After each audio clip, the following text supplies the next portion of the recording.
A federal election is very likely headed our way in the near future, and everyone's talking tariffs these days, it seems.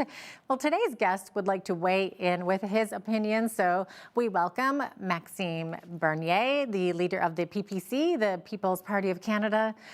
Maxime, good to have you with us today. Thank you. I'm very pleased to be with you. Okay, and you, of course, are joining us from Montreal. Yes. Okay, beautiful city.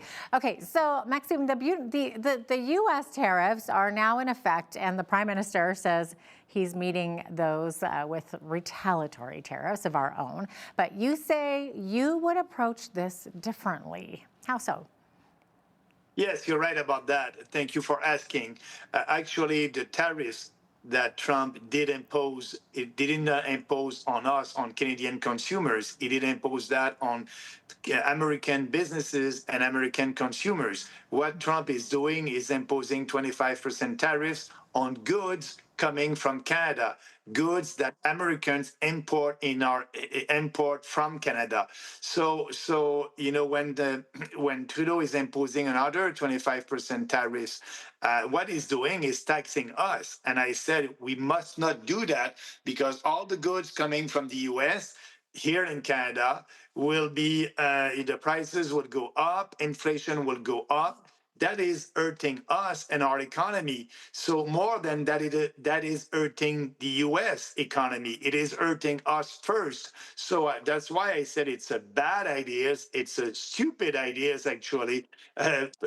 Trudeau used that word when he did a press conference. He said to Mr. Trump, you're intelligent, but what you're doing is stupid.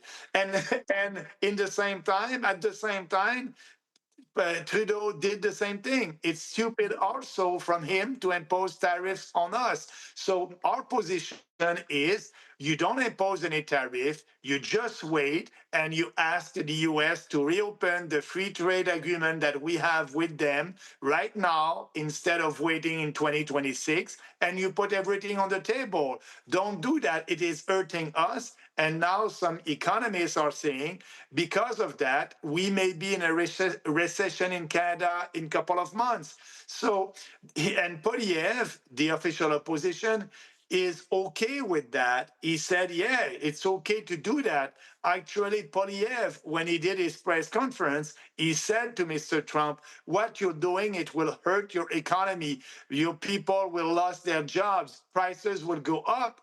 And after that, he said, yes, in Canada, we'll do the same. So that would be the same impact. People will lose their jobs and prices will go up. So let's be honest. And, that's an emotional reaction. And the real rational reaction must be to be calm, nothing, and try to have a discussion with Trump on the broad and global free trade agreement that we have with them. Yes, because retaliatory tariffs are almost counterproductive, right? Counterintuitive. You're shooting yourself in the foot. So it's interesting. So you said that you would renegotiate the NAFTA agreement and put supply management issues on the table, right? So how would that go over with Quebec dairy producers? That's a great question. Actually, for the next election, I will run in both the riding that I did represent for 13 years. And as you may know, there's a lot of dairy producers over there. And they voted against me because our position for the last 10 years is to put that on the table, to abolish that system for them, for the dairy producers, to be able to export their products, but they don't want that. They want to keep their privilege. So what I said when I did announce that I will be candidate in both, I said it's the best thing to do for you because I'm the only politician that is telling you the truth. It will be on the table. Trump wanted us to abolish that at the last negotiation that we had with him. And also he tweeted about that, is serious about that. But that will be a good thing also for us cost for Canadian consumers. Prices will go down for dairy, poultry, and milk. And what I'm telling the dairy producers, look, I'm serious about it. Let's have a discussion. I'm the only one that is saying we will abolish it, but also we will give you reasonable compensation, fair compensation, and with maybe a transition period of 4 or 5 years, something like that. So the federal government will buy back the quotas. The first year, they will have that money to reinvest to be more productive. And so in both, when I said that, I did speak with a couple of dairy producers, and they said, you're right, Maxime. If we abolish that, our costs will go down, we'll be more productive, but we need a transition period. I said, yes, that's what I'm offering you. But the Conservatives, the Liberals, the Bloc Québécois in Quebec, and the Green Party and the NDP are saying we won't put that on the table, we will protect you. But they're lying to them because it is on the table, and it must be on the table if we want to have a good deal for the Canadian economy. Oh my goodness. And you know what? So many issues on the table with this upcoming election. So affordability rather, and housing will be a big election issue. So what needs to change to make housing more affordable? First, the solution for that is just there. All these people that are coming to our country, they need a roof. And that's why, when you have mass immigration, when you have more than 1.2 million foreigners coming to our country every year, like last year, you have mass immigration, and these people will need a roof, and prices of home or renting in big cities is going up. So it's a question of supply and demand. We need to stop the demand. We need to have a pause, a moratorium on immigration. And that's our solution. That will solve that problem. But also, our healthcare system is not working. We have long waiting lists for surgeries. All these people will need also to have access to healthcare. So we cannot afford that for us. We cannot afford that for them. Just have a pause until we solve all our challenges that we have here in Canada. So that's our solution. But also, for inflation in Canada, the way to stop inflation is to be sure to balance the budget. No more deficit, because if you have a deficit, the deficits of today are the taxes of tomorrow and the inflation of tomorrow. We are paying now the inflation tax with all the money that we did spend during the COVID hysteria, with all these huge deficits. Now we are paying the inflation tax. Actually, as you know, the inflation in Canada must be around 5%. So we need to stop that. Our solution is ending mass immigration, and also at the same time having, a balanced budget. And like that, we'll be able to lower taxes to every Canadian after having our budget balanced. So that is the solution. You were mentioning there a couple of minutes ago that your party would put a moratorium on immigration. Would you also deport illegal immigrants, much the way that Donald Trump just did in the U.S.? Is that what you're talking about? Absolutely, Yeah, yes. and then tighten selection process, right, for immigrants coming in? Yes. So what is an illegal in Canada? Is a person that came here under a permit, like a student, international students, and after that, when you have your diploma, usually you go back to your country. That was that before, but now they want to stay here and work here. We don't have jobs for Canadians, so they cannot stay here. They don't have a permit anymore. That's why they're illegals, and they must go back. And yes, our goal is to deport the illegals. Same thing for a temporary foreign workers that is here temporary to help and to work, but after their permit is expired, that person must leave the country, and they are not leaving the country. So let's deport them. We need to put all the resources that we have in the Department of Citizenship and Immigration Canada to select immigrants. changing their job to be sure that they will find these illegals, because we don't know the number in Canada, how many illegals we have. You know, the federal government is saying it's between 25,000 to 500,000. So let's put the resources there to find them and deport them. I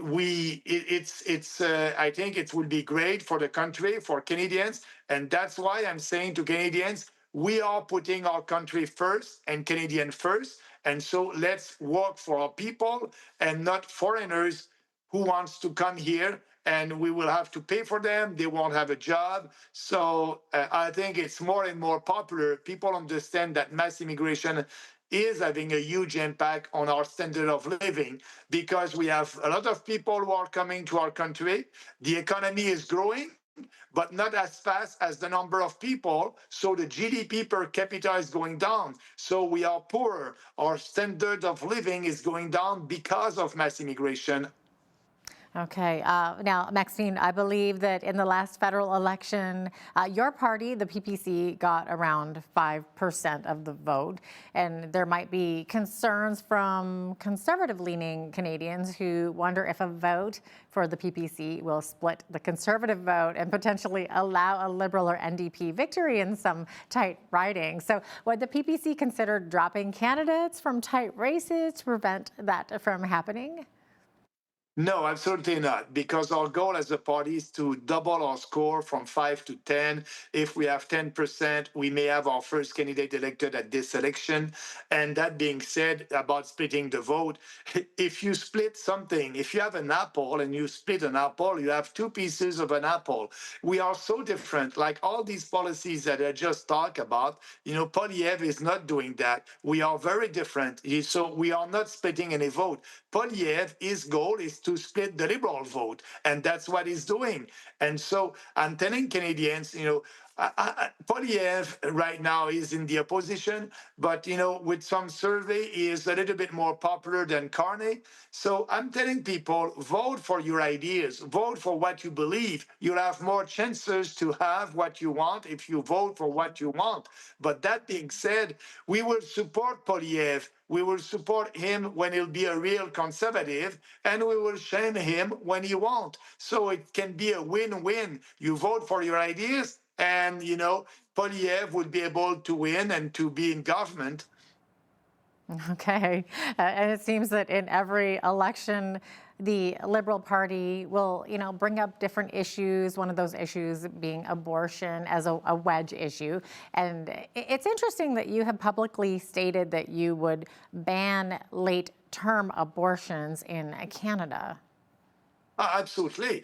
We have a policy on that. People can go on our website, peoplespartyofcanada.ca, 2 pages on abortion. We are the only party, if you're pro-life, the conservative won't do anything for you. We want to reopen the debate. Yes, we want to reopen the debate in Parliament. And yes, we will table legislation to be sure that late-term abortion is a murder. We need to stop that. And yes, it is happening in our country. We want our country, Canada, to be part of the civilized countries across the world, like in Europe, like in every country. They have a legislation on abortion.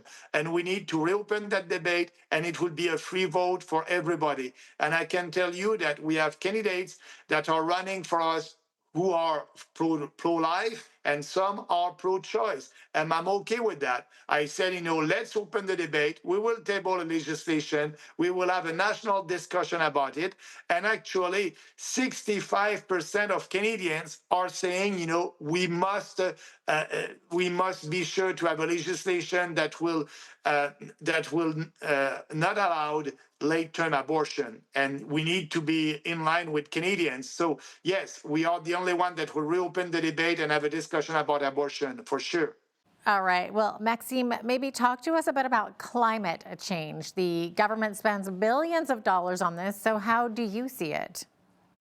Yeah, there's no climate emergency. There's no climate emergency, and CO2 is not a pollutant. CO2 is a gas essential for life. But the conservative and the liberals, Poilievre and Carney and Trudeau, they think that there's a climate emergency. They want to do everything to achieve the Paris Accord targets. Yes, Poilievre and Carney won't impose a carbon tax, but they will impose more regulations on businesses to fight climate change or another kind of tax. For us, we will withdraw from the Paris Accord. You won't have any carbon tax. You won't have any taxes to fight climate change because there's no climate emergency. So it's a very different position than Poilievre and the liberals, and they want to take our money and give that to the green industry and to have a goal at a net zero emission in 2030. We won't do that. We won't give any subsidize to big businesses and to the green industry. We will bring that money home. We will bring that money for Canadians by lowering taxes. So that's our policy on climate change. We won't have any regulation to fight climate change or any taxes to fight climate change because the climate is always changing and will always change. All right. Well, it looks like we could have an election fairly soon, right around the corner. We're out of time here, but thanks so much for being with us today, Maxime. Thank you for having me. Have a nice day. Maxime Bernier is the leader of the People's Party of Canada.